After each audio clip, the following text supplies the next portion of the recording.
Гүлсезім жаңа костюм киіп жатқан ұлына күлімсіреп қарады. Ұзын бойлы, сымбатты, қара шашты, оның баласы ертең үйленеді, тіпті сене алар емес. Дасбол өзінің айнадағы көрінісіне мұқият қарады да, риза болып басын изеді. Костюм өте жарасып құйып қойғандай боп тұрды. Сәнді костюм, жігіт анасына бұрылды, ал түсі әдемі және қымбат көрінеді. Бұл онсыз да қымбат костюм ғой деп ойлады Гүлсезім, бірақ оны дауыстап айтпады. Костюмнің саған ұнағанына қуаныштымын, үйлену тойында көз жасымды төгетін шығармын, деді Гүлсезім тойда. Дасбол ақыры айнадан көз алып анасына қарады. Мама, сіз тойға барасыз ба не? Сіз ол жерде болмайтыныңызға келістік қой. Келістік пе? Балам, мен сені әзілдеп тұр деп ойладым. Деп Гүлсезім тіл қатты. Қандай әзілдер? Бала қобалжығандай бөлмені айналып жүрді. Сен Айжанның ата-анасының қандай адамдар екенін ұмыттың ба? Үйлену тойында толығымен элиталық адамдар болады. Онда өзіңді кедей туыс сияқты сезінесің. Мен сені уайымдай бастаймын. Анашым, мен үшін осындай маңызды күнді құртқыңыз келе ме? Ұлы диванға Гүлсезімнің жанына отырды. Ол анасының қолын алып, жеңіл сипалап, анашым, сіз соңғы сәнде киінген арулардың фонында қалай көрсететінін елестетіп көріңізші. Иә, мұндай қорлықтан жүрегім жарылады. Айжан екеуміз келесі күні саған келеміз, жарайды ма? Шай немесе шампань ішейік. Бізді құттықтап сыйлық бересіз. Гүлсезімнің жүрегі ренжіп қалды. Өз баласы одан ұялғаны соншалық, өз тойында жетім болып көрінуге дайын. Мен неге жаман көрінемін? Анасы қарсылық танытты. Мен жақсы шаштаразға жазылдым, шашымды әдемілеп, тырнағымды жасатып, әдемі көйлек киемін. Қай көйлек? Деп сұрады Дасбол. Көгілдір көйлек ба? Ол ескі нәрсе, деп айқайлады Дасбол және қайтадан бөлмені айналдырды. Сөйтіп анасының алдында тұрды. Егер сіз жайлап айтқанды түсінбесеңіз, мен сізге басқаша мәтінмен айтамын. Мен сізді тойда көргім келмейді. Мен бейбақ шығармын, бірақ мен анамның тазалықшы болғанына ұяламын. Сенің үйсіз адам сияқты бейнең Айжанның отбасының алдында мені масқаралағанын қаламаймын. Осылайша түсінікті ме? Деп дауыс көтерді Дасбол. Ұлының мойындауынан таң қалған Гүлсезім ештеңе айта алмады. Дасбол үнсіз рюкзагын, костюмі бар портфельді алып шығуға қарай бет алды. Табалдырықта тоқтады да, тағы да қайталап айтамын, салтанатқа келме, ол жерде сенің келгеніңе ешкім қуанбайды. Дасбол кетіп қалдым, терезенің сыртында ымырт болды. Ал Гүлсезім жай ғана диванға отырды, мүлде үнсіз қалды. Ол естігеннен таңырқап қалғаны сонша жылай да алмады. Сәлден соң әйел шамды қосқанда көз жасы ағып кетті. Және жәшіктен отбасылық фотосуреттері бар ескі альбомды алып шықты. Бұл альбом оның бүкіл ауыр өмірін қамтыды. Естеліктер Гүлсезімге қатты әсер еткені сонша тыныс алу қиынға соқты. Ескі жыртылған фотосурет, көк көзді және 2 жастағы қыз объективке мұқият қарайды. Түрлі түсті көйлек басқа біреудікі екені анық. Қасында арық бір түрлі әйел отыр. Алаңдаған көзқарас, ақымақ күлімсіреу.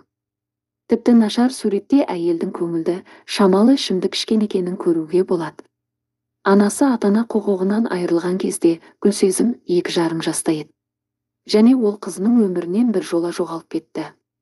Ересек болған кезде бойжеткен бақытсыз анасын іздеуге де тырыспады. Не үшін?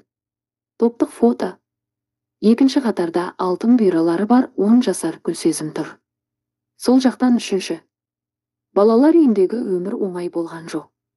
Гүлсезім тәрбиеленген мекеме 90-шы жылдары түсірілген деректі фильмдердегі жұмыс істейтін балалар үйінің дәл көшірмесі болды. Аспаздар тамақ ұрлайтын, мұғалімдер балағат сөздер айтатын.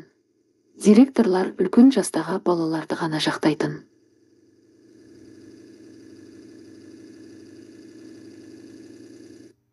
Оны үлкен жігіттердің тәртіпті қалай сақтайтыны мүлде қызықтырмады. Гүлсезім мектепті бітіргеннен кейін мамандық таңдауда көп алаңдамады. Ол тез арада жолдар атауы бар жол кафесіне даяшы болып жұмысқа орналасты.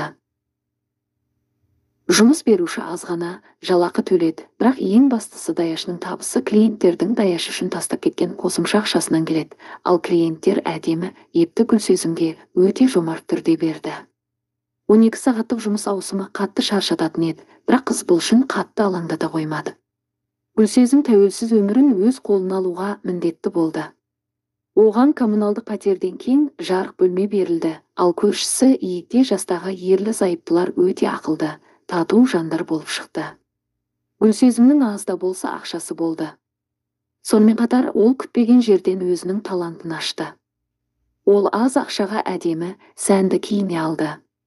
Қыз секунд-қанттан киілген киімдерді сатып алып, қайта тігіп алды, пішінін өзгертті, қажетті киімдерді сәнді нәрсеге айналдырды.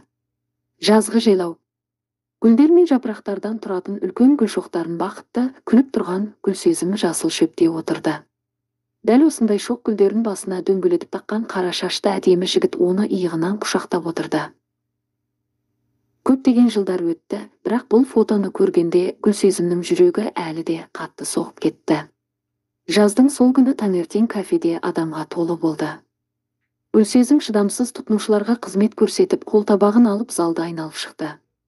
Кенеттен қыз шалынып, терезе жанындағы үстелде отырған жігітке қызанақ шырыны құйылған стақанды қағып кетті. Ашық қызылдақ жеңіл жейдеге жайлап тарады. Гүлсезім қорқыныштан үнсіз қалды. Көйлектің қымбат екені бірден байқалады. Ол иесін жиып үлгермей жатып, үстелдің қасынан дәмхана иесі бірден пайда болды. Айқын жігіттің айналасында әбігерге түсіп, бейшара даяшыға айқайлап, оны жұмыстан шығарамын деп қорқытты. Бірақ неге сонша мазасызданып кеттіңіз деп жігіт күліп Гүлсезімге көлік кілтін берді. Алаңдамаңыз, мен ата-анама саяжайға бара жатырмын, көлігімде таза футболка бар. Маған артқы орындықтан рюкзагымды әкеле аласыз ба? Мен оны өзім әкелемін. Рахымжан Қуатұлы, көмекші Айқын Гүлсезіммен кілттерді жұлып алды. Әйтпесе, бұл қыз сіздің көлігіңізде бірдеңені сындырады. Клиенттен оңаша қалған бойжеткен ақыры кешірім сұрай алды. Өтінемін, кешіріңіз. Менде бұндай жағдай алғашқы рет болып отыр. Бірақ мен сізге келтірілген зиянның орнын толтырамын.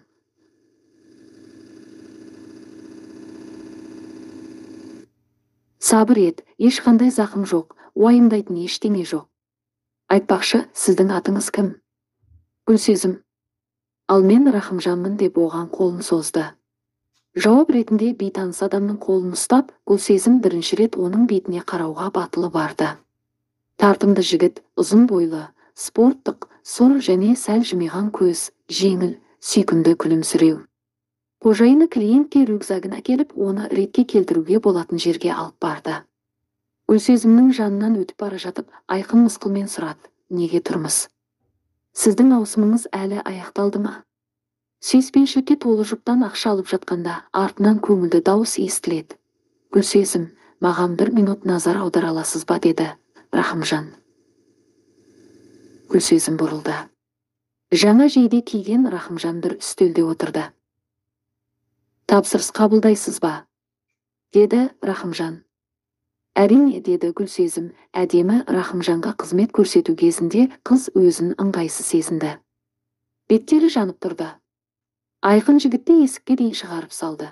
Сосын Гүлсезімге көзін қысты. Ренжіме, мен саған әдейі айқайладым.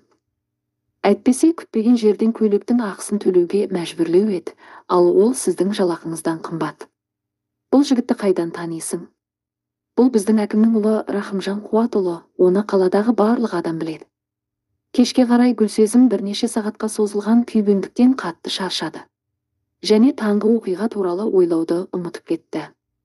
Оның бір тілегі бар еді, ол тез үйге жетіп төсекке құлау.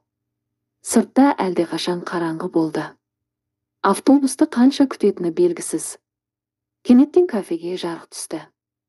Гүлсезім амалсыз шегінді, бірақ мұқият қарап көлікті таныды. Көлік әкімнің баласы Рахымжандікі болатын. Әкімнің баласы бұл жерде нені ұмытты деп ойлайды. Рахымжан көліктен секіріп түсіп, орындықтан үлкен гүл шоғын алып, тура Гүлсезімге қарай бет алды. Таңданған қызға жақын келіп, оның қолына гүлдерді берді. Мен жұмысты аяқтадым. Кешіріңіз, мен сізге қандай гүл шоқтарының ұнайтынын білмедім. Сондықтан мен банальды ақ раушан гүлдерін алдым. Мен кейінірек тек сіздің сүйікті гүлдеріңізді ғана беремін деп уәде етемін.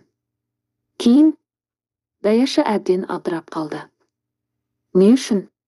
Неге дейсіз бе? Рахымжан күлді. Мен саған көміліп ауып, саған қамқор болғым келді. Айтпақшы, керемет кеш. Мүмкін бір жерге барармыз. Гүлсезім шынымен ұйықтағысы келетінін ұмытып кеткен. Қазір болып жатқанның бәрі сиқырлы түс сияқты көрінді. Қыз кенеттен бұл жігітпен кез келген жерге баруға дайын екенін түсінді. Алайда уақыт өте келе өзінің бір жерге барып қыдыруға сәйкес келмейтін келбеті есіне түсті. Ескі джинсы, қарапайым футболка, басы қандай болып жатқанын бір Құдай білсін. Рахмет, бірақ мен қатты шаршадым. Бүгін бара алмаймын. Өкінішке орай, деді Гүлсезім. Онда ертең деп Рахымжан айтқаннан қайтпады. Онда ертең, деді қыз. Келесі күн олар ешқашан ажыраспас үшін кездесті. Бұл бір көргеннен махаббат еді. Экономика факультетінің студенті Рахымжан жазғы сессиядан сәтті өтті. Ғашықтар бір-бірін күнде көре бастады. Шілдеде жігіт Гүлсезімді демалысқа алып кетті. Оның төлқұжаты болмаған.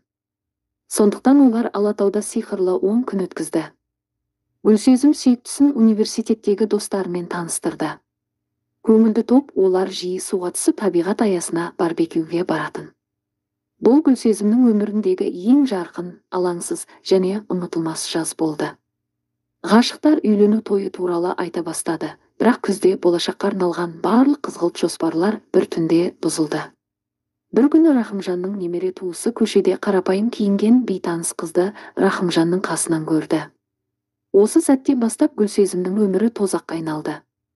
Рахымжанның ата-анасы жалғыз ұлдарының балалар үйінен шыққан кедей қызбен қарым-қатынасына үзілді-кесілді қарсы болды. Рахымжанның анасы және оның тәтесі мен әжесі Гүлсезімге күнде телефон соқты.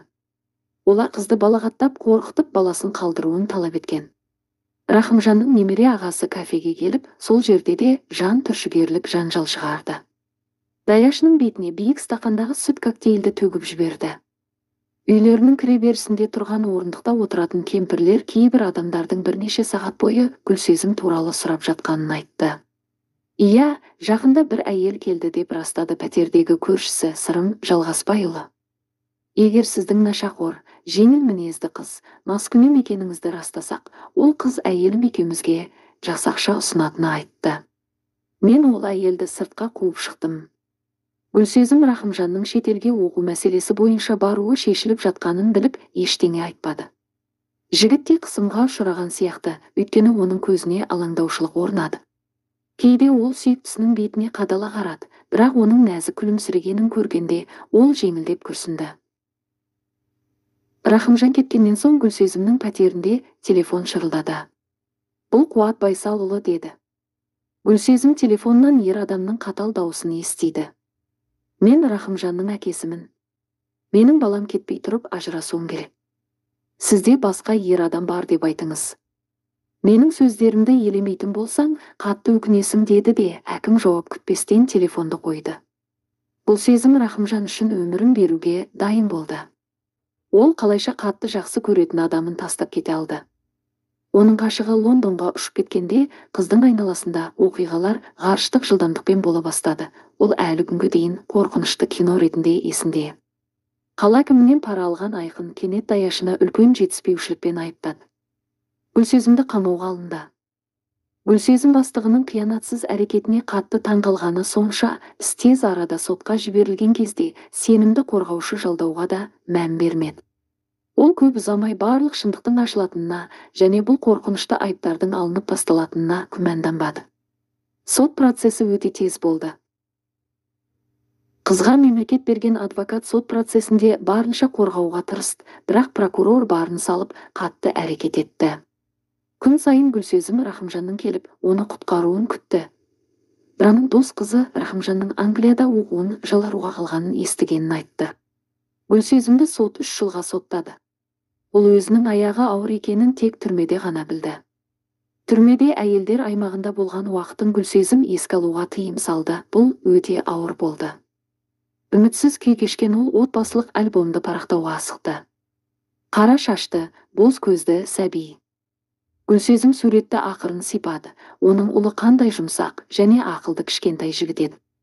Ұлын жалғыз өсіру үшін қанша күш пен уақыттың кеткенін бір Құдай біледі. Гүлсезім 1,5 жыл түрмеде отырды, содан кейін шартты түрде босатылды. Бойжеткен түрмеде баласын дүниеге алып келген кезде оны тартып алмағанына шүкіршілік етті. Бостандыққа шыққаннан кейін де оның басына көптеген қиыншылықтар түсті. Кішкентай баласы бар, оның үстіне соттылығы бар, жас қызды ешкім жұмысқа алғысы келмеді. Көршісі Сырым Жалғасбайұлының көмегі тиіп, ол өзінің ересек шәкірті арқылы Досболды балабақшаға орналастыруға көмектесті. Енді Гүлсезім тынымсыз жұмыс істей бастады. Ол мейрамханада тазалықшы болып жұмыс істеді. Кешке жергілікті кеңселерді жинап, демалыс күндері көлік жууда толық емес жұмыс істеп, түнде жаңа киімдер мен көрпе жамылғыларын тікті. Гүлсезім өткенге қарамады. Оған жағымсыз ойлар ауырсыну қажет болмады. Әйел жазасын өтеп жатқанда барлық ескі байланыстар үзілген. Бір күні ол бұрынғы құрбысын кездейсоқ кездірді. Ол жол кафесінің иесі Айқынның банкротқа ұшырағанын хабарлады.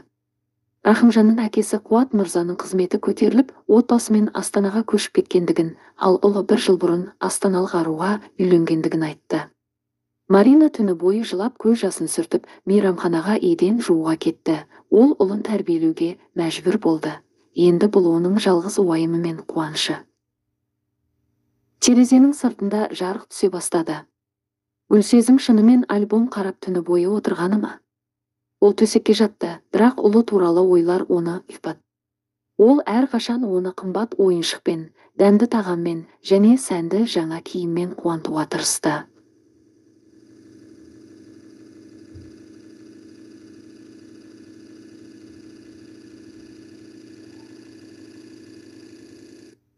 Ол оның барлық тілектерін орындау үшін кез келген жұмысқа дайын болды.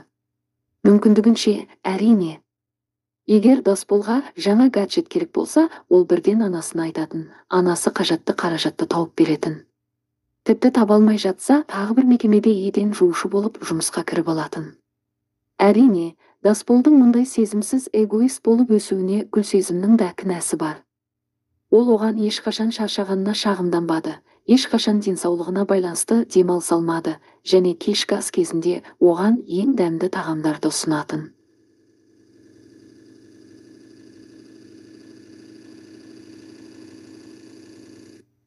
Жігіттің анасы ақшаны қандай бағамен алатынын ешқашан ойламағаны ғажап емес. Енді оның ұлы Гүлсезімнен ұялып үйлену тойында аянышты тазалықшы әйелдің болғанын қаламайды. Ай, өмір-ай! Деп Гүлсезім ашы күрсінді де, қабырғада ілулі тұрған Досболдың портретіне бұрылды. Балам, мен сені 25 жыл бойы барлық жағынан қуантып келемін. Бірақ бұл жолымен өз еркімен әрекет етемін. Кешіріңіз. Әйел төсегінен тұрып, тумбочкадан бұрыннан жинаған қаражаты тұрған қорапшасын суырып алды. Айлық жалақы картада. Киімге, шаш үлгісіне және косметологқа жеткілікті. Гүлсезімнің Ахажға келуі нағыз сенсация тудырды. Ол үнемі өз жасынан жас болып көрінетін сұлулық салонына барған соң 10 жылға тағы жасарғандай болды. Келген ер адамдар сәнді көк көйлек киген сымбатты, ақшыл шашты әйелге қарады. Рәсімде көз жасына еріп берген анасы өзінің байсалды, сәл қобалжып тұрған ұлы мен сүйкімді қалыңдығына сүйсініп қалды. Оның мұнда келгені өте жақсы болды. Содан кейін барлық қонақтар жас жұбайларды құттықтады. Досбол көпшіліктің арасынан анасына өтіп, жайлап сыбырлады. Сонда менің өтінішім саған маңызды емес пе? Сіз ең болмағанда мейрамханаға апармайсыз деп үміттенемін. Бармаймын, деді Гүлсезім басын изеп. Мен қалағанымның бәрін көрдім. Сәлеметсіз бе деп Айжан бақыттан қызарып, оларға қарай жүгірді. Гүлсезім апа, сіз керемет көрінесіз. Менің ата-анам сіздің олармен мейрамханаға баруға шақырып жатыр. Рахмет, бірақ менің уақытым шектеулі. Уақытым шектеулі деп ашуланды Айжан. Досбол, не болып жатыр? Шынымен де, анашым, қайда асығасыз? Жалғыз ұлымыз той жасап жатыр ғой. Амалсыз жымиып Досбол анасын мейрамханаға шақырды. Ата-аналар жас жұбайларды құттықтайтын уақыт келгенде Гүлсезім микрофонды алды. Балалар, бақытты болыңдар. Бақытты болыңдар және өміріңіздің соңына дейін бір-біріңізді жақсы көріңіздер. Гүлсезімнің қысқаша сөзінде шынайы сезім болғаны сонша қонақтар түгел үнсіз қалды. Кішкентай сахнадан түсіп келе жатқанда Гүлсезім қымбат костюм киген ұзын бойлы ер адаммен соқтығысып қала жаздады. Оның жүзі таныс болып көрінді. Бұлай болуы мүмкін емес. Бұлай болуы мүмкін емес, деді Рахымжан Гүлсезімге қадала қарап. Гүлсезім, бұл шынымен сен бе? Рахымжан, мұнда не істеп жүрсің? Гүлсезім өз көзіне өзі сенбеді. Келіннің әкесі менің бизнестегі серіктесім. Сөйтіп ол мені тойға шақырды. Гүлсезім, сенің ұлың өте сүйкімді жігіт екен.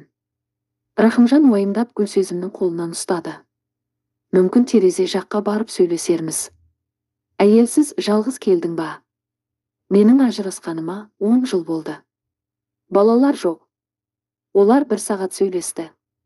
Рахымжан оған шетелге ұшып келген әкесі Гүлсезімнің басқа жігітпен танысып, онымен бірге Астанаға кеткенін айтқанын айтып берді. Шошынған Рахымжан әкесіне сенбеді. Сүйіктісін ренжітетін күдікпен қорлаудан қорыққан ол алдымен жақын досынан шындықты білуге бел буды. Досы жол бойындағы дәмханаға барды, бірақ қызды ол жерден таппайды. Қожайын мен даяшылар әкесінен алынған ақпаратты бір ауыздан растады. Ол кезде мен қайғыдан есімнен танып қала жаздадым. Англияда тағы 6 ай қалдым. Ал ол жерден Астанаға оралдым. Әкем қызметте жоғарылады. Сосын үйлендім. Осы жылдар бойы мен бақытты болдым ба? Жоқ, ешқашан. Тек жастық шағымда сенімен. Осы уақытқа дейін қалай өмір сүрдіңіз деп сұрады Рахымжан. Қайғылы нәрселер туралы айтпай-ақ қояйық деді Гүлсезім. Бұл той ғой. Барлығын кейін айтамын. Енді мені биге шақыр. Қонақтар вальсте айналып жатқан Кемел сұлу жұптан көздерін ала алмады. Дасбол анасына қарап, оны танымады. Ол кенет анасын өте тартымды әйел деп ойлады. Ол өте жас, баласы үшін үлкен өмірден бас тартып еңбек еткен. Дасбол өмірінде бірінші рет шынымен ұялды. Сол кезде Дасбол анасының бай ер адаммен қолтықтасып шыға беріске қарай бет алғанын байқады. Дасбол оны қуып жетті. Анашым, қайда барасыз? Мен кетемін. Сен мұны қатты қаладың ғой, деп есіне салды анасы. Мама, кешіріңіз. Бірақ сен бұл жігітпен қайда барасың? Мен бұл адаммен бірге жердің кез келген шетіне дейін баруға дайынмын, деді Гүлсезім шын жүректен. Айтпақшы, танысып қойыңыздар. Бұл сенің әкең. Рахымжан мен Дасбол Гүлсезімге таңырқап қарап қалды. Біраз үнсіздіктен кейін ол басын шайқап күлді. Меніңше, үшеуміз отырып жақсылап сөйлесуіміз керек, деді Гүлсезім күлімсіреп. Құрметті тыңдарман, әңгіме ұнаса лайк басып, каналға тіркеле кетуіңізді сұраймын. Алдағы уақытта қызықты, мағыналы әңгімелер шығатын болады.